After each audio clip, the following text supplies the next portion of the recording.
ఓం నమ శివాయ. నేను ఆత్మను, శాంతి స్వరూపాన్ని, శివ పరమాత్మ నా తండ్రి.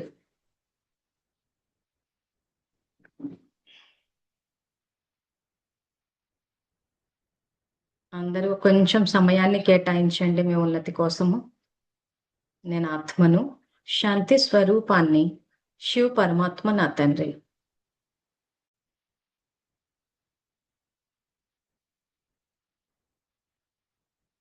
నేను ఆత్మను, ప్రేమ స్వరూపాన్ని, శివ పరమాత్మ నా తండ్రి.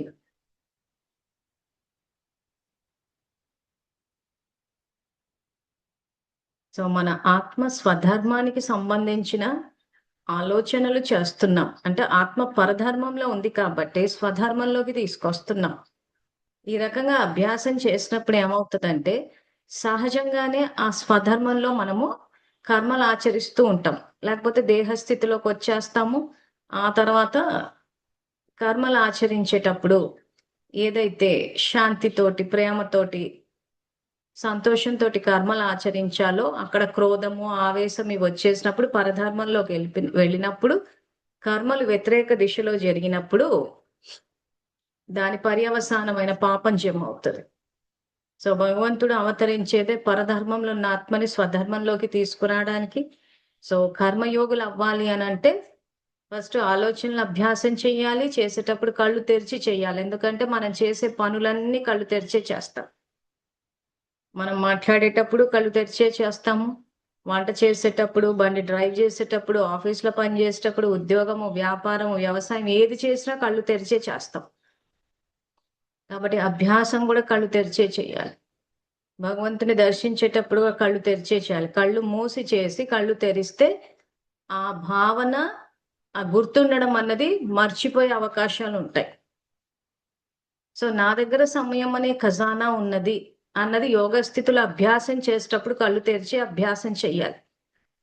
ఎందుకంటే మనం సమయం చూసుకున్నప్పుడు టైం లేదు అని అంటాం. ఏదన్నా ఎవరైనా ఇప్పుడు ఈ భగవద్గీత వినమన్నాం అనుకోండి, వెంటనే సహజంగా మా దగ్గర టైం లేదండి అనేస్తారు.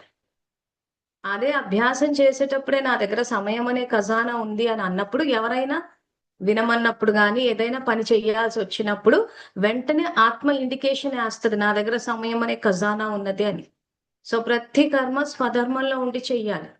నా దగ్గర సమయం లేదు, మా దగ్గర అంత టైం ఎక్కడుంది అని అంటే ధర్మానికి విరుద్ధంగా మనకి మనం లేదని చెప్పుకుంటున్నాం. అంటే పరధర్మంలో బ్రతుకుతున్నాం. సో లేదు లేదు లేదు అంటే లేకుండానే పోతుంది. యాక్చువల్గా 24 గంటల సమయం ఉంది. సో ఫస్ట్ ఆలోచనని సరి చేస్తాము. ఆ తర్వాత మన సమయాన్ని దేనికి ఎంత కేటాయించాలన్నది ఒక ప్లానింగ్ అంటూ చేసుకుంటాం. ఆ ప్లానింగ్ చెయ్యాలి అని అంటే దానికంటూ పరిశీలన శక్తి, నిర్ణయ శక్తి రెండు అవసరం. ఆ పరిశీలన శక్తి లోపం వల్ల ఏమైందంటే 24 గంటల్ని కరెక్ట్ గా ప్లాన్ చేసుకోలేకపోతున్నాం. అవన్నీ మనం క్లాసుల్లో నేర్చుకుంటాం ఇప్పుడు. సో అందరూ ఒకసారి ఆత్మిక స్థితి అంటే యోగ స్థితి అన్న రెండు ఒకటే. సో మనం ఏదైతే ఆత్మ పరమాత్మ తత్వం ఆధ్యాత్మికం అని తెలుసుకుంటున్నామో దాన్ని ప్రాక్టికల్ కి తీసుకొస్తున్నాం. సో నేను ఆత్మను, శాంతి స్వరూపాన్ని, శివ పరమాత్మ నా తండ్రి. సో ఆత్మ పరమాత్మని తలుచుకుంటుంది. ఇది యోగ స్థితి. ఈ యోగ స్థితిలో నా దగ్గర సమయం అనే ఖజానా ఉన్నది.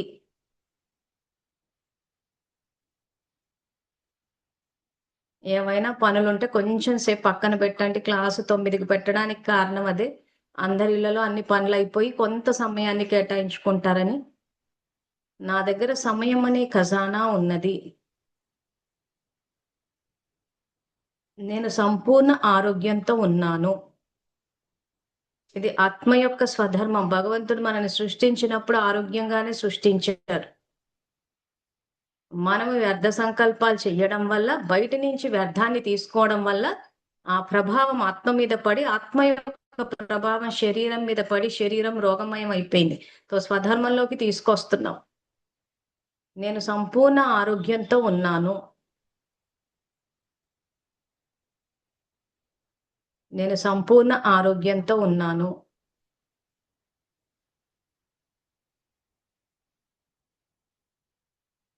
నేను సఫలత స్వరూపాన్ని, సఫలత నా జన్మసిద్ధ అధికారం. సో భగవంతుడు సృష్టించేటప్పుడు సఫలత అన్నది మన భాగ్యంలో రాశాడు. మనము నా వల్ల అవటం లేదు, నా వల్ల కాదు.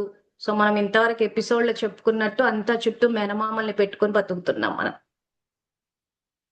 సో అర్జునుడికి ఏదైతే కర్మక్షేత్రంలో కురుక్షేత్రం అంటే కర్మలు ఆచరించే క్షేత్రంలో చెప్పేటప్పుడు శకుని కూడా ఉంటాడు. శకుని అంటే ఎప్పుడు డౌట్లే. సో మేనమామ అవుతాడు అంటే ఏంటి?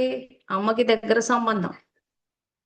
సో మనం ఒక పని చెయ్యాలి అంటే వెంటనే డౌట్లు అనమాట. మనకి అవుతుందో అవ్వదో, ఏమవుతుందో ఏమో, మనం ఎవరైనా గుర్తిస్తారో గుర్తించరో, అసలు అది ఎట్లా సాధ్యమో, అది అవ్వదు ఇంకా కాదు అని చాలా మంది అక్కడే ఆగిపోతారు. అంటే చుట్టాలను పెట్టుకొని కూర్చున్నాం, లేదా మనకి ఆలోచనలు వచ్చేస్తాయి. కానీ భగవంతుడు సృష్టించేటప్పుడు మాత్రం సఫలత అన్నది మన స్వధర్మంలోనే పెట్టాడు. సో మళ్ళీ అది అవదు కాదు అన్నది కౌరవులు ఆలోచించడం పరధర్మం. సో ఇప్పుడు స్వధర్మంలోకి తీసుకొస్తున్నా. నేను సఫలతా స్వరూపాన్ని, సఫలత నా జన్మసిద్ధ అధికారము. నేను సఫలతా స్వరూపాన్ని, సఫలత నా జన్మసిద్ధ అధికారము. నా దగ్గర ధనం సమృద్ధిగా ఉన్నది. సో భగవంతుడు సృష్టించేటప్పుడు సమృద్ధిగానే సృష్టించాడు, మనం పోగొట్టుకున్నాం. సో స్వధర్మంలో ఎందుకు ఈ ఒక డబ్బు అందరికి ఉందని అనుకున్నా, ఒకవేళ లేకపోయినా, డబ్బు లేకపోయినా, ఆరోగ్యం లేకపోయినా ఉందని ఎందుకు చేస్తున్నామంటే అది ఆత్మ స్వధర్మం కాబట్టి. ఇంతే సింపుల్ నాలెడ్జ్. సో లేనిది కొంతమంది ఎట్లా ఆలోచిస్తారంటే లేనిది ఉన్నట్టు ఊహించుకుంటున్నాం అంటున్నారు. ఊహించుకోవట్లేదు, మనం స్వధర్మంలో జీవించమంటున్నాడు ఆయన. సో ఆత్మజ్ఞానాన్ని సాంఖ్యయోగాలని చెప్పేశాడు. అర్జునుడు విషాదంలో ఉంటే విషాదానికి కారణమైన కారణాలు చెప్తూ ముందు ఆత్మ అని తెలుసుకోమన్నా. సో ఆత్మ యొక్క స్వధర్మం అది. ఆ స్వధర్మంలో జీవించకపోవడం వల్ల దుఃఖం వచ్చేసింది. సో ఎందుకు మనం ఈ రోజు ఆరోగ్యంగా లేకపోయినా నేను ఆ సంపూర్ణ ఆరోగ్యంతో ఉన్నాను అని ఎందుకు సంకల్పం చేస్తున్నామంటే స్వధర్మంలోకి తెస్తున్నాం ఆత్మని పరధర్మంలో నుంచి. నాకు ఒంట్లో బాగాలేదు, నేను బీపీ పేషెంట్ని, నేను హార్ట్ పేషెంట్ని, షుగర్ పేషెంట్ని. సో నేను ఎవరిని అంటే నేనుని మార్చాం ఇక్కడ. సో నేను ఎవరిని యాక్చువల్గా? నేను ఆత్మని. నేను సంపూర్ణ ఆరోగ్యంతో ఉన్నాను, నేను సఫలతా స్వరూపాన్ని. కానీ ఆ నేను అనే దాన్ని నేను బీపీ పేషెంట్ని, నేను హార్ట్ పేషెంట్ని, నేను షుగర్ పేషెంట్ని అని చెప్పి పేషెంట్ అని మనం చేసాం. ఎందుకు చేశాము? మన కళ్ళ ద్వారా మనని మనం చూసుకుని మనకు రోగాలు ఉండడం వల్ల ఆ తర్వాత రిపోర్ట్లు తీసుకున్నాము, డాక్టర్ చెప్పింది విన్నాము, అది రైటే, నిజమే. బీపీలు షుగర్లు ఇవన్నీ ఉండడం నిజమే. మరి ఎట్లా దీన్ని మార్చేదంటే ఆత్మని స్వధర్మంలోకి తీసుకురావాలి. ఏ రోగము నయం కాకుండా ఉండడం అంటూ ఉండదు. ఆ నేను అన్నదాన్ని మార్చేసాం మనం. సో నేను పేషెంట్ని అంటే ఎప్పటికీ పేషెంట్. ఈ రోజు అందరూ ఎలా మాట్లాడుతున్నారంటే బీపీ షుగర్ ఇవన్నీ వచ్చాయంటే ఇంక అంతేనండి, ఎప్పటికీ అలాగే ఉంటాము అని. సైన్స్ అది. మనం తెలుసుకుంటుంది ఆధ్యాత్మికం ఇక్కడ. సో ఈ రకంగా మనము సైన్స్ కూడా నయం కాని రోగాలని ఈ రోజు భగవంతుడు నయం చేస్తాడు. వైద్యనాథుడు అన్నారు ఆయన. సో మళ్ళీ ఒక్కసారి భగవంతుడి యొక్క పరిచయం ఇది తెలుసుకోవడానికి నిన్నటి శ్లోకం చూపిస్తాను నేను.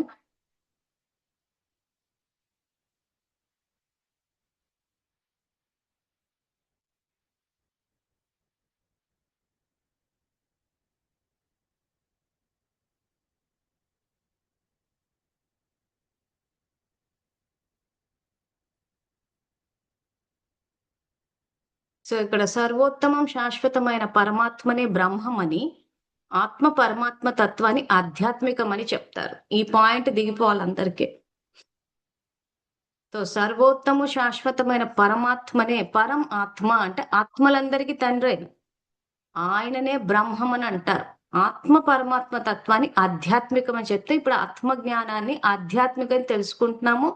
సో స్వధర్మాన్ని తెలుసుకుని స్వధర్మంలో జీవిస్తాం మనం. సో ఆధ్యాత్మికం అంటే అన్ని వదిలేసి వెళ్ళిపోవడం కాదు, తిండి మార్చేయడం కాదు, బట్టలు మార్చేసుకోవడం కాదు. ఆత్మ జ్ఞానాన్ని తెలుసుకుని ఆత్మ స్వధర్మంలో జీవించడం ఆధ్యాత్మికం ఇక్కడ. మనం దేహానికి వర్తింపజేసాం కాబట్టి సబ్జెక్ట్ ఎటో పోయింది. అందుకే స్టేట్మెంట్ మళ్ళీ రిపీట్ చేస్తున్నాం. ఈ స్టేట్మెంట్ నేను ప్రతి క్లాస్లో రిపీట్ చేస్తాను. వినడానికి బోర్ అనిపించినా వినండి, ఎందుకంటే అదే సత్యం కాబట్టి. భగవద్గీత, రామాయణ, మహాభారతాలు ఆత్మకు వర్తింపజేస్తే రైట్ ఆన్సర్స్ వస్తాయి, దేహానికి వర్తింపజేస్తే పూర్తిగా రాంగ్ ఆన్సర్స్ వస్తాయి. ఇది మనం తెలుసుకోవాల్సిన విషయం. తర్వాత సో ఇక్కడ నేను లోక సంహారార్థం విజృంభించిన కాలను ఇప్పుడు ప్రాణులు సంహరింపదలిచాను. నీవు యుద్ధం చేయకపోయినా శత్రుపక్షంలోని వీరులు జీవించాను. నువ్వు చంపకున్నా బ్రతకగల వారెవ్వరూ లేరు అన్న దీని గురించి నిన్న చెప్పాను, మళ్ళీ ఈ రోజు కంటిన్యూ చేస్తాను. సో ఇప్పుడు ఎవరిని తలుచుకోవాలి? సో 12వ అధ్యాయం 5వ శ్లోకం. ఈ 12వ అధ్యాయం యాక్చువల్గా భక్తి యోగం. సో 18 అధ్యాయాలలో 11 అధ్యాయాల వరకు ఆత్మజ్ఞానాన్ని ఇస్తూ పోయినప్పుడు అర్జునుడు ప్రశ్న ఏం అడిగానంటే, నిరాకారుణ్ణి పూజించాలా, సాకారుణ్ణి పూజించాలా అని. నిరాకార శివుణ్ణి పూజించాలా, సాకార శివుణ్ణి పూజించాలా అని అంటే, పరమ పురుషుని అవ్యక్త నిరాకార తత్వమునందు ఆసక్తమైన చిత్తము గల వారికి శ్రమ ఎంతో ఎక్కువ. ఎక్కడ శ్రమ ఉంది? అవ్యక్త నిరాకార తత్వాన్ని పూజించడంలో శ్రమ ఎక్కువ ఉంది. ఆ విధానమున ప్రగతి సాధించుట దేహదారులకు ఎల్లప్పుడూ కష్టతరమే. సో దానివల్ల ఏమైందంటే భగవంతుడు నిరాకారుడన్న విషయం బయటికి రాలేదు అసలు. సో భక్తి చేశారు. సో భక్తి చెయ్యమని చెప్పాడంటే చెయ్యమని చెప్పాడు. ఎందుకు? నిరాకారునికి యాడ్ చేయలేకపోతున్నారు కాబట్టి. సో భక్తి ద్వారా వస్తున్నారు. సో భక్తి ద్వారా వచ్చేటప్పుడు ఏమవుతుంది అని అంటే, సో ఈ శ్లోకాలు చూపించాను, నేను గ్రూప్ లో కూడా పోస్ట్ చేస్తాను.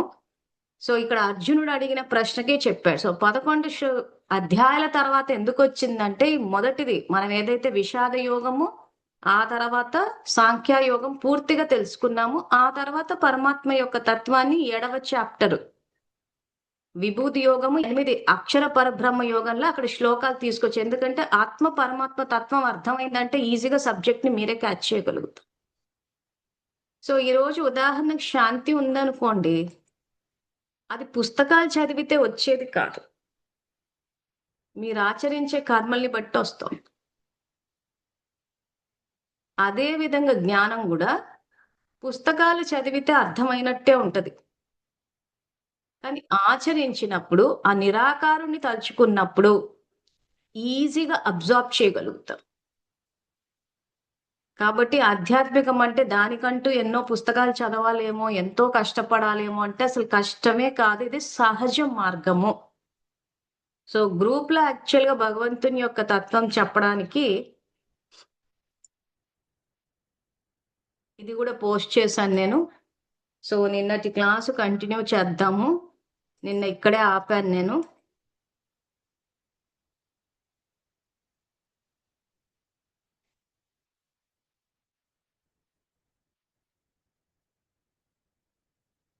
సో ఇది భగవంతుని యొక్క యథార్థ కర్తవ్యం. మన రథానికి సారథి అవుతాడు. సో నిన్నటి క్లాస్ ఎంతవరకు చెప్పుకున్నామంటే, ఒకవైపేమో అర్జున్ని యుద్ధం చేయమని చెప్పారు. ఇందాక చెప్పిన శ్లోకంలో నేను అందరినీ సంహరించడానికి వచ్చిన కాళుని నువ్వు సంహరించకున్నా బ్రతకగల వారెవరు, జీవించే వాళ్ళు ఎవరు లేరు.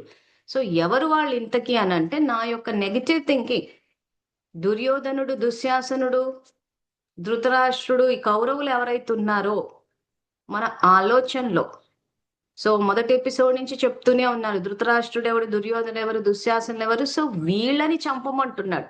నువ్వు చంపకున్నను బ్రతకగల వారు ఎవ్వరూ లేరు అని అంటే సమయం చంపేస్తుంది. అది చాలా బాధాకరంగా ఉంటుంది. సో అందుకే టీచర్గా ఎప్పుడు భగవంతుడినే పెట్టుకోవాలి. భగవంతుడిని కనుక టీచర్గా పెట్టుకోకపోతే, గురువుగా పెట్టుకోకపోతే సమయం గురువై కూర్చుంటుంది. అది చాలా బాధాకరంగా ఉంటుంది. ఉదాహరణకి కరోనా సమయమే గనక తీసుకుంటే, ఈ భగవద్గీత అన్నది ఎప్పుడో రాశారు, చెప్తూ పోతున్నారు, పూజలు చేస్తున్నారు. చేసినప్పుడు కూడా భగవంతుడు ఎక్కడో ఇండికేషన్ ఇస్తాడు మనకి. మన సమస్యలకు పరిష్కారం గాని, మనం ఏదైతే 2వ అధ్యాయం సాంఖ్య యోగలో తాబేలు ఉదాహరణ ఇచ్చి చెప్పానో, మీరు బయట నుంచి వ్యర్థాన్ని తీసుకోవడం మానేస్తే సైలెన్స్ లోకి వెళ్తారు. అంటే ఆలోచనల యొక్క తీవ్రత తగ్గుతుంది మీకు. తగ్గినప్పుడు భగవంతుడు అంటే ఫస్ట్ ఆఫ్ ఆల్ మన ఆత్మ ఇచ్చే ఇండికేషన్ ని క్యాచ్ చేయగలుగుతారు. మన ఇన్నర్ వాయిస్ అంటే మన ఆత్మే మనకు సంకేతాలు వేస్తుంది ఏ దిశగా వెళ్ళాలని. భగవంతుడికి కనెక్ట్ అయినప్పుడు భగవంతుడు సంకేతాలు ఇస్తాడు. ఆ దాన్ని బట్టి చేసుకుంటూ వెళ్ళిపోతే సింపుల్ గా అంతా లైఫ్ సహజం అవుతుంది. మనకేంటంటే ఇక్కడ శబ్దం ఎక్కువైపోయింది. చాలా మంది ఆధ్యాత్మికంగా ఇప్పుడు నేర్పిస్తున్నామంటే అంటే ఎవ్వరూ లేని చోట కూర్చోవాలా, ఏ శబ్దాలు లేని చోట కూర్చోవాలా అని మళ్ళీ బాహ్యంగా చూస్తూ ఉంటారు. శబ్దాలు బయట కాదు, ఇక్కడున్నాయి. దీన్ని తగ్గించాలా అంటున్నాడు. తగ్గించాలంటే ఏం చేయాలి? ఇక్కడ సాంఖ్యయోగ తాబేలు ఉదాహరణ 58 నుంచి 68వ శ్లోకము స్టార్టింగ్ లో అదే కవర్ చేశాను నేను. సో బయటి నుంచి ఏం తీసుకోరు. తీసుకోనప్పుడు ఏమవుతుంది? మీకు ఆలోచనల తీవ్రత తగ్గినప్పుడు మీరు ఆటోమేటిక్ గా మీ లోపల మీరు చూసుకోగలుగుతారు. సమస్య ఎక్కడుందో తెలిసిపోతుంది. ఈ సమస్య ఎక్కడుందో తెలుసుకోకపోవడం వల్ల ఏమైందంటే బాహ్యంగా చూస్తూ పోతున్నారు. ఇంకా మీకు అర్థం కావడానికి ఒక ఎగ్జాంపుల్ ఇస్తాను. ఇప్పుడు ఈ జ్ఞానం కొన్ని సంవత్సరాల నుంచి చెప్తున్నాం. ఈరోజు సంబంధాల ఎగ్జాంపుల్ తీసుకుందాం. మనం రోజు ఆరోగ్యము, డబ్బు అంటున్నాం, సంబంధాలు. సమస్యలన్నీ సంబంధాల దగ్గరే ఉన్నాయి. మనశ్శాంతి కోల్పోయాం అంటున్నారు. ఇంట్లో మనశ్శాంతి లేదు అంటున్నారు. సో ఇల్లు అంటే సిమెంటు ఇటుకలు ఉన్న ఇల్లు కాదు. మన వ్యక్తుల ద్వారా సమస్యలు అనుకుంటున్నా. వ్యక్తులు ఏవో ఒకటి అంటూ ఉన్నారు కాబట్టి మాకు సమస్య. ఉదాహరణకి అత్త కోడల విషయమే తీసుకుందాం. సో మమ్మల్ని సంప్రదించే ఈ కోడళ్ళందరిది కంప్లైంట్ ఒకటే ఉంటుంది. ఏమంటే మా అత్తగారు ఇలా అన్నారు, అలా అన్నారు, వంటకి వంకలు పెట్టారు, పేర్లు పెట్టారు. సో ఇది ఒక సమస్య మాదిరి అయిపోయింది. అంటే ఊరికే మనం పని చేస్తుంటే ఆ పక్క నుంచి అది బాగాలేదు, ఇది బాగాలేదు, వంకలు పెడుతుంటే అది ఒక మెంటల్ టెన్షన్ మాదిరి అయిపోతుంది అందరికి. సో ఇంట్లో శాంతి లేకుండా పోయింది అనుకుంటున్నారు. సో అత్తగారి భయం అత్త, ఎందుకంటే ఇప్పుడున్న పరిస్థితుల్లో ఎటు వస్తే తీసుకెళ్లి వృద్ధాశ్రమాలకు వెళ్ళిపోతాం అన్నది ఒక అభద్రతా భావం అన్నది చాలా మందిలో వచ్చేసారు. సో ఈ రోజు కోడలు వండి పెట్టింది, ఇక్కడ తెచ్చింది అంటే వచ్చింది ప్లేట్లోకి. వచ్చిన తర్వాత అత్తగారు వంకలు పెడుతున్నారు, పేరు పెడుతున్నారు. సో కోడలు మూడ్ ఆఫ్ అయిపోతుంది. సో ఇప్పుడు సూక్ష్మంగా పరిశీలించాలి. మరి ఇదే జ్ఞానం భగవంతుడు ఇక్కడ ఇస్తున్నాడు. మన కర్మేంద్రియాలకి రథసారథి అయ్యాడంటే కర్మేంద్రియాల ద్వారా. ఇప్పుడు అత్తగారు వంక పెట్టగానే కోడలు చూస్తోంది, వింటోంది, మూడ్ ఆఫ్ అవుతోంది. సూక్ష్మంగా పరిశీలించి చూడండి. యాక్చువల్గా అత్తగారు కోడలకు పేరు పెట్టట్లేదు, తన పుణ్యానికి పేరు పెట్టుకుంటుంది, తన పుణ్యానికి వంకలు పెడుతోంది. ఈ క్లాస్ అయిపోయిన తర్వాత కాస్త ప్రశాంతంగా కూర్చొని ఆలోచించండి, మీకే అర్థమవుతుంది. అన్నం పరబ్రహ్మ స్వరూపం అన్నారు. సరే జ్ఞానం పక్కన పెట్టేసేయండి, మామూలు సామెతలే తీసుకోండి. ప్రతి బియ్యపు గింజ మీద పేరు రాసి ఉంటుంది అంటారు. అంటే ఎవరి పుణ్యం వాళ్ళకు వస్తుంది. సో అత్తగారు చేసుకున్న పుణ్యానికి ప్లేట్లోకి ఈరోజు ఆహారం వచ్చేసింది. వచ్చిన తర్వాత వంకలు పెడుతోంది అని అంటే దేనికి పెడుతోంది? తన పుణ్యానికి పెడుతోంది. రైటా రాంగా చెప్పండి. సో ఈరోజు ఎంతో మందికి ఆహారం లభించదు. ఎందుకు? పుణ్యం లేదు కాబట్టి.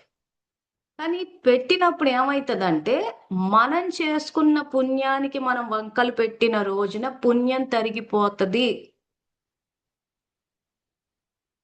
ఇది గనక మీరు సూక్ష్మంగా గమనించగలిగితే మనం మూడ్ ఆఫ్ లవ్ తప్పులు చెయ్యం మనం. సో ఈ రోజు జ్ఞానం ఏం చెప్తోంది? ఈ రోజు ఏ బీజాన్ని అయితే నాటుతారో అదే ఫలం వస్తుంది. అంటే ఈ రోజు నేను ఒక ఫలాన్ని తిని మళ్ళీ దాన్ని బీజాన్ని నాటుకుంటే నాకు ఎక్కువ ఫలాలు వస్తాయి. ఈ రోజు నేను చేసుకున్న పుణ్యానికి నాకు ఆహారం వచ్చింది. ఆహారం పరబ్రహ్మ స్వరూపం అనుకుని అది ప్రసాదంగా స్వీకరిస్తే నాకు మళ్ళీ మల్టిప్లై వస్తూ ఉంటది. కానీ నేను తిండికి వంకలు పెడుతూ పోతుంటే కోడల మీద ఉన్న కోపాన్ని ఇక్కడ తీసినప్పుడు నా పుణ్యం అంతా ఖర్చు అయిపోతే నేను ఎక్కడికి వెళ్తాను? వృద్ధాశ్రమానికే వెళ్తాను. సో వృద్ధాశ్రమానికి కోడలు పంపించిందా, నేను వెళ్ళానా అంటే నేనే వెళ్ళాను, కోడలు పంపించలేదు. ఎందుకంటే నా పుణ్యం తరిగిపోయింది. ఈ విషయం మనకి ఎప్పుడు తడుతుంది? ఎప్పుడైతే భగవంతుని రథసారథిగా చేసుకుని మన కర్మేంద్రియాలకి ఆయన ఇచ్చే ఆత్మజ్ఞానాన్ని తీసుకుంటే మనమే ఒక 2 నిమిషాలు కూర్చొని ఆలోచిస్తే మనకే బుద్ధికి తడుతుంది. నేను యాక్చువల్గా పేరు పెడుతుంది నా పుణ్యానికని. భగవంతుడు పాపాలను వినాశనం చేస్తాడే తప్పితే పుణ్యాన్ని వినాశనం చేయడైన. మన పుణ్యాన్ని ఎవ్వరు వినాశనం చేయలేరు మనం తప్పితే. ఏ రకంగా వినాశనం చేసుకుంటున్నాము? ఈ రోజు భగవంతుడు మనకి ఇచ్చిన సంపదల్లో సంబంధీకులే కావచ్చు, ఆహారమే కావచ్చు, ఆరోగ్యమే కావచ్చు, వీటన్నిటిని మనమే తగ్గించేసుకుంటాం. సో క్లాస్ రేపు రికార్డింగ్ గ్రూప్ లో వేస్తాం కాబట్టి ఈ క్లాస్ని రిమైండ్ చేసుకుని వినండి. ఇది గనక అర్థమైతే అత్తగారు వంకలు పెట్టడం మానేస్తుంది, కోడలు మూడ్ ఆఫ్ అవ్వడం ఆగిపోతుంది, సంబంధాలు సరిగ్గా ఉంటాయి. ఇప్పుడు ఎగ్జాంపుల్కి నేను ఒక ఆహారమే ఇచ్చాను కానీ డబ్బు విషయానికి వద్దాం. డబ్బు సంపాదించడం ఒక పవిత్రమైన కార్యం. అది అడుక్కోమని భగవంతుడు. ఆధ్యాత్మికం అంటే అందరు జోలె పట్టుకొని వెళ్ళిపోవడం అనుకుంటున్నాడు. కాదు, ఆత్మ పరమాత్మ తత్వాన్ని తెలుసుకుని ధర్మ మార్గంలో డబ్బు సంపాదించడం. ఆ తర్వాత మనం మెయింటెనెన్స్ కి వాడతాము, ఆ తర్వాత ఇతరులకు సహాయం చేస్తాము. అప్పుడు అది మల్టిప్లై అవుతుంది. ఎందుకంటే మనం ఇస్తేనే అది మనకు తిరిగి వస్తుంది కాబట్టి. సో ఇలా ప్రతి విషయాన్ని ఒక సహజంగా జరగాల్సిన జీవితాన్ని మెస్అప్ చేసుకున్నాం, కాంప్లికేట్ చేసుకున్నాం. సో మనకి ఇది అర్థం అవ్వాలంటే ఎట్లా అర్థమవుతుంది? ఎప్పుడైతే ఆ భగవంతుని తలుచుకున్నప్పుడు మన ఆత్మే మనకి ఇండికేషన్ వేసేస్తుంది. భగవంతుడు కూడా ఎక్కడో సూచనలు ఇస్తారు మనకి, దానికి తగ్గట్టు చేసుకుంటూ పోతాం. ఈరోజు పూజలు చేస్తున్నా కానీ ఈరోజు ఆహారం ప్లేట్లోకి వచ్చినప్పుడు చాలా మంది, ఇంకా పాతకాలం ఇప్పటికి కొంతమంది ఏం చేస్తారంటే ఒక ముద్దని తీసి అలా తలుచుకుని పక్కన పెడతారు, భగవంతుని తలుచుకుని తింటారు. సో అదేదో ఒక ఏమంటారు దాన్ని, ఒక రిచువల్ మాదిరి చేసేస్తున్నారు. ఫస్ట్ తలుచుకుంటారు భగవంతుడిని, ఆ తర్వాత వంకలు స్టార్ట్ అవుతున్నాయి. అంటే మనము తలుచుకోవడానికి మన వంకలకి అసలు ఎక్కడ మ్యాచ్ అవ్వట్లేదు. మన ఇది క్యాచ్ చేస్తాడు ఇది. సో మీరే తర్వాత ఆలోచించి చూడండి. పుణ్యం చేసుకునే వచ్చారు అందరూ, దాన్ని మీరే తగ్గించుకుంటున్నారు. ఈ విషయంలో ఎవరికైనా ఏమైనా భేదాభిప్రాయాలు ఉంటే కాంటాక్ట్ చేయండి. ఎందుకంటే ఇంక కర్మ ఫిలాసఫీ అంతే, ఇంకా చెప్తూ పోతాను. నిజంగా నేను చెప్పే క్లాసులు వినాలి అంటే ధైర్యము, నిజాయితీ 2 అవసరం అవుతాయి. ఇప్పటి వరకు మేము ఎందుకు ఇంతగా పాపులర్ అవ్వలేదు అని అంటే చాలా మందిలో ధైర్యం, నిజాయితీ మిస్ అయింది. ఎందుకంటే అవతల వాళ్ళని తప్పు పడితే ఎంతో రిలీఫ్ వస్తుంది. ఈరోజు అరే మన పుణ్యాన్ని మనం తగ్గించేసుకుంటున్నాము అంటే కొంచెం హర్టింగ్ గానే ఉంటుంది. సో ఇంకొంతమంది ఎలా ఆలోచిస్తున్నారంటే, మనం ఒక 100 పుణ్యాలు చేసుకుని ఒక పాపం చేసాము అనుకుందాం. ఆ 100లో నుంచి పాపం మైనస్ అయిపోయి, అంటే ఒక 100 పుణ్యకార్యాలు చేసి ఒక పాపకార్యం చేస్తే 100లో నుంచి 1 తీసేస్తే 100 - 1 99 అవుతుంది అనుకుంటున్నారు. అలా అవదు. 100 1 ఒకటే. సో 100 పుణ్యకార్యాలు చేసినప్పుడు ఏమవుతుందంటే దానికి ప్రతిఫలంగా చక్కటి కుటుంబాలు, ఆ తర్వాత ఆహారము, డబ్బు, స్నేహితులు అన్నీ వచ్చేసాయి. కానీ ఇక్కడ పాపకార్యాలు చేసినప్పుడు ఏమవుతుందంటే దీని ప్రభావమే 100 మీద పడుతుంది. ఒక్క పాపకార్యం వల్ల ఆరోగ్యం పాడైంది అనుకోండి. ఈ ఆరోగ్యం పాడైనప్పుడు ఈ 100 పుణ్యకార్యాల వల్ల ఏదైతే మనకు సంబంధీకులు, డబ్బు, ఆహారమే వస్తున్నాయో వీటిని ఎంజాయ్ చేయలేకపోతున్నారు. సో 100 పుణ్యకార్యాలు చేసి ఉపయోగం ఏమైంది? ఈరోజు అన్నదానాలు చేస్తే పుణ్యం వచ్చేస్తుందని చేసేస్తూ ఉన్నారు. సో వచ్చేసా ఇంట్లో అందరి ఇళ్లలో రైస్ బ్యాగ్స్, పప్పులు అన్ని స్టాక్ ఉంటాయి. ఎందుకంటే పుణ్యం చేసేది తిరిగి వచ్చింది. కానీ దానికి పేరు పెడుతూ ఉంటారు, తిట్టుకుంటూ ఉంటారు. మనుషులు కోడలు వంట చేసి పెడితే సేవ చేస్తుంటారు, సేవాదారులకు పేర్లు పెట్టుకుంటా. అందుకే చెప్పాను, కుటుంబ సభ్యులు సేవా సంబంధీకులు, కర్మ సంబంధీకులు కాదు. సో సేవ చేసే వాళ్ళని తిట్టుకుంటుంటే ఏమవుతుందంటే సేవ చేసే వాళ్ళు లేకుండా పోతారు. ఎందుకంటే మనం నచ్చట్లేదు, ఎవరో వండి పెడుతుంటే ఎట్లా వంకలు పెట్టాలి. ఎందుకంటే మా అత్తగారు పెట్టారు కాబట్టి ఆ మనసు గాయపడిపోయి ఉంది, మేము ఇంతకన్నా ఎక్కువ పడ్డాను తెలుసా, ఇప్పుడు నేను మళ్ళీ నెక్స్ట్ చేసుకుంటూ పోతాను. అంటే ఏమవుతుంది, అక్కడ చక్రవ్యూహంలోకి ఎంటర్ అవుతున్నారు. సో మనం చేసుకున్న పుణ్యానికి వచ్చిన ఆహారానికి పేరు పెట్టాము. సేవ చేయడానికి వచ్చిన కోడలికి పేరు పెట్టామంటే ఇక్కడ సబ్జెక్ట్ కోడలు కాదు. సేవ చేసే వాళ్ళని ఇక్కడ మనం అసహించుకుంటున్నాం. వ్యక్తుల్ని చూడొద్దు. వ్యక్తుల్ని చూస్తే సబ్జెక్ట్ మళ్ళీ రాంగ్‌గా పోతది. సో ఆహారం అంటే ఏంటి ఇక్కడ? నేను చేసుకున్న పుణ్యం. ఇది చూడాలి ఎవరు వంట చేసి. ఇప్పుడు జనాలు ఏం చేస్తారంటే వాళ్ళకి నచ్చిన వాళ్ళు వండితే ఒక రకంగా రెస్పాండ్ అవుతారు. నచ్చని వాళ్ళు వండితే ఒక రకంగా రెస్పాండ్ అవుతారు. అక్కడగా చూసుకోవాల్సింది మన పుణ్యాన్ని చూసుకోవాలి. స్వయాన్ని చూసుకోవాలి. స్వయాన్ని చూసుకుని నేనేం చేస్తే నాకు ఈ తిండి వచ్చిందని అనుకుంటే ఇంకొకసారి వంకలు పెట్టాం. సో మనల్ని మనం చూసుకుని ఎంత పుణ్యం చేసుకున్నాము, ఎంత పాపం చేసుకున్నాము ఇవన్నీ చెక్ చేసుకోవాలి అనంటే ఆత్మలోకి శక్తి అవసరం. ఆ శక్తి భగవంతుడి నుంచి నిరాకారుడి నుంచి వస్తది. ఒకవేళ ఇందాక శ్లోకం చూపించినట్టు దేహదానులకు నిరాకారుణ్ణి క్యాచ్ చేయలేకపోయారు కాబట్టి భక్తి మార్గాన్ని పెట్టారు. సో భక్తి చేసేటప్పుడు ఆ ఏదైతే కుంకుమ పెడుతున్నామో, దీపాన్ని వెలిగిస్తున్నామో ఇది ఆత్మజ్యోతిని వెలిగించడానికి అంటే బయట చేస్తూ లోపల చెయ్యాలి. అంటే సంకల్పం చేయాలి నేను ఆత్మని అని. అంటే భక్తిలో ఏమవుతుందంటే ఒక స్టెప్ ఎక్స్ట్రా వస్తది. జ్ఞాన మార్గంలో ఏమైపోద్దంటే డైరెక్ట్ గా కనెక్ట్ అయిపోతాం. నేను ఆత్మని, శాంతి స్వరూపాన్ని, శివ పరమాత్మ నా తండ్రి అన్నప్పుడు ఆటోమేటిక్ గా శక్తి వచ్చేస్తది. శక్తి వచ్చినప్పుడు మనల్ని మనం చెక్ చేసుకోగలుగుతాం. ఆ పసుపు కుంకుమలు వేసినప్పుడు పసుపు కుంకుమ భగవంతుడు ఉండే పరంధామానికి స్మృతి చిహ్నం అది. సో ఆయన ఉండే లోకం ఏదైతే ఆ పరంధామం అని అంటారో అది బంగారు ఎరుపు వర్ణంలో ఉంటది కాబట్టి దానికి స్మృతి చిహ్నంగా పసుపు కుంకుమ పెట్టారు. సో భగవంతుడు పరంధామంలో ఉంటారన్న విషయాన్ని గుర్తు చేసుకోవాలి. సో ఆత్మకి తండ్రి పరమాత్మ. సో ఆత్మలన్నీ పరంధామం నుంచే వచ్చాయి. సో ఇప్పుడు పరంధామానికి ఎంత డిస్టెన్స్ ఉంది, ఎంత టైం పడుతుందంటే 1 సెకండ్. శివ అననీకి ఎంత టైం పడుతుంది? 1 సెకండ్. సో మనకి పరంధామానికి దూరం ఎంత? ఒక ఆలోచన. సో ఎప్పుడైతే ఆ భగవంతుని తలుచుకుంటామో ఆటోమేటిక్ గా బుద్ధిలోకి శక్తి వచ్చి బుద్ధి పనిచేయడం మొదలు పెడుతుంది. అందుకే భగవంతుని దివ్య బుద్ధి ప్రదాత అన్నారు. సో ఆ పూజలు చేసేటప్పుడు ఆ నెక్స్ట్ స్టెప్ ఏదైతే ఉందో లోపల ఆలోచించడం అన్నది అది చెయ్యకపోవడం వల్ల ఏమవుతుందంటే మన పుణ్యానికి మనమే పేర్లు పెట్టుకుంటాం. మన మనసులోకి చూసుకుంటే లోపల చూసుకుంటే మనకే తెలిసిపోతుంది. ఎన్నో మంచి పనులు చేసాం, ఎంతో పుణ్యం చేసాం, మనకి టైంకి తిండి వచ్చేస్తుంది, చేసేవాళ్ళు ఉన్నారు. సో దానికి గౌరవం ఇస్తే మల్టిప్లై అవుతుంది. వంకలు పెట్టుకుంటూ పేరు పెడితే తగ్గిపోయినప్పుడు ఏమవుతుందంటే మనం చేసుకున్న కర్మ వృద్ధాశ్రమానికి తీసుకెళ్ళిపోతుంది. వ్యక్తుల్ని తప్పుపట్టి వేస్ట్. ఈ పాయింట్ మీకు ఇంకా బాగా దిగడానికి రామాయణంలోని ఒక సంఘటన చెప్తాను. అందరికీ తెలిసిన కథే అది. ఏదైతే ఆ కోతులు సీతమ్మ వారిని తేయడానికి లంకకు రాళ్లు వేసుకుంటూ వారధి కట్టి తీసుకొని వెళ్తారు. వారధి కట్టి వెళ్తారు సీతను తీసుకురావడానికి. సో సీత ఏమైంది అక్కడ? అశోక వాటికలో ఉంది. అశోక వాటిక అంటే శోకం లేని వాటిక. రావణాసుడు తీసుకెళ్లి పెట్టాడు, అన్ని ఫెసిలిటీస్ ఉన్నాయి, అంతా ఉంది. సో మళ్ళీ రామాయణ మహాకావ్యం ఇది. అది జరిగిందా లేదా అన్నది తర్వాత మీరే చెప్పాలి నాకు. సో ఆ సీతను తీసుకురావడానికి వారధి కట్టారు.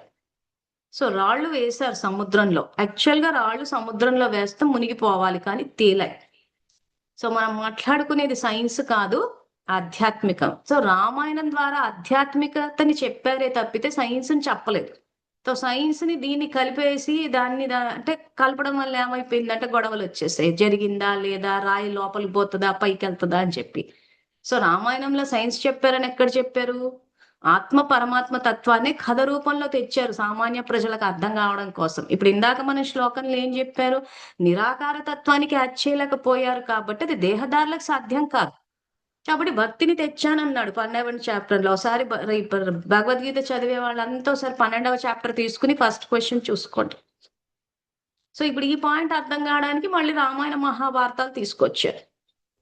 సో రాయి సముద్రంలో వేసినప్పుడు తేలాల్సిన రాయి పైకి ఎందుకు వచ్చిందంటే దాని మీద శ్రీరామ్ అని చెప్పి రాశారంటే భగవంతుని తలుచుకున్నప్పుడు రాతిగా ఉన్న బుద్ధి దివ్యంగా తేలికై మనకు సబ్జెక్ట్ మొత్తం అంతా పరిశీలించుకోగలుగుతాం. ఇదే ఇంతసేపు చెప్తూ పోయారు. సో ఏదైనా కర్మలు ఆచరిస్తున్నామంటే నేను రైట్ చేస్తున్నానా రాంగ్ చేస్తున్నానంటే మనకి ఎవరు గైడెన్స్ ఇవ్వాలి? మన ఆత్మనే ఇవ్వాలి. కానీ ఆత్మ ఏం చేస్తుంది ఇక్కడ?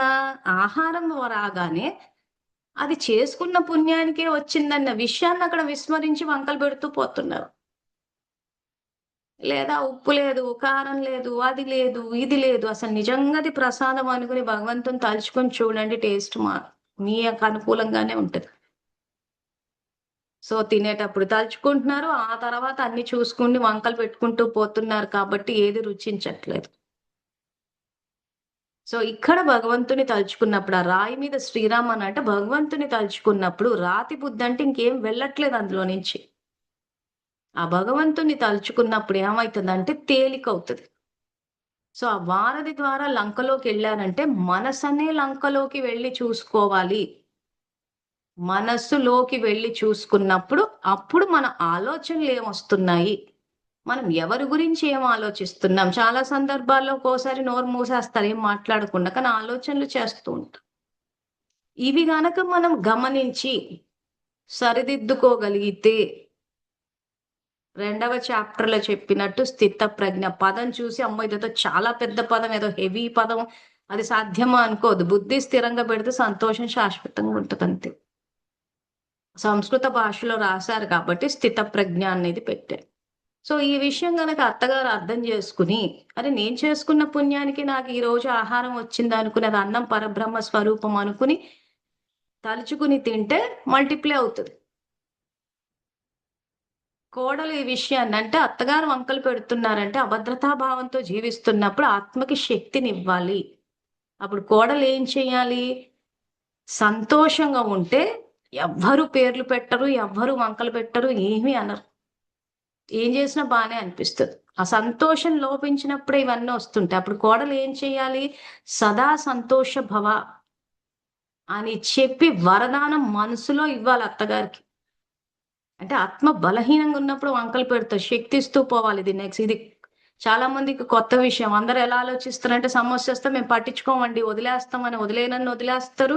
లేదా లోపల కుడుకుడని నడిపిస్తూ ఉంటారు. సో మన ప్రతి ఆలోచన ఒక వరదానం అయిపోవాలి. సో అప్పుడు కోడలు మనసులో సదా సంతోష భవ, సదా శాంతి స్వరూప భవ అని గనక వరదానం ఇవ్వగలిగితే తన స్థితి స్థిరంగా ఉంటది. తన నుంచి తరంగాలు అత్తగారికి వెళ్ళి అత్తగారు కూడా శాంతిని, సంతోషాన్ని అనుభవం చేసినప్పుడు వంకలు పెట్టడం మానేస్తారు. సో దీని గురించి ఇంకా విస్తారంగా రేపటి క్లాస్‌లో తెలుసుకుందాము. సో అంతవరకు థాంక్ యూ. ఓం నమః శివాయ.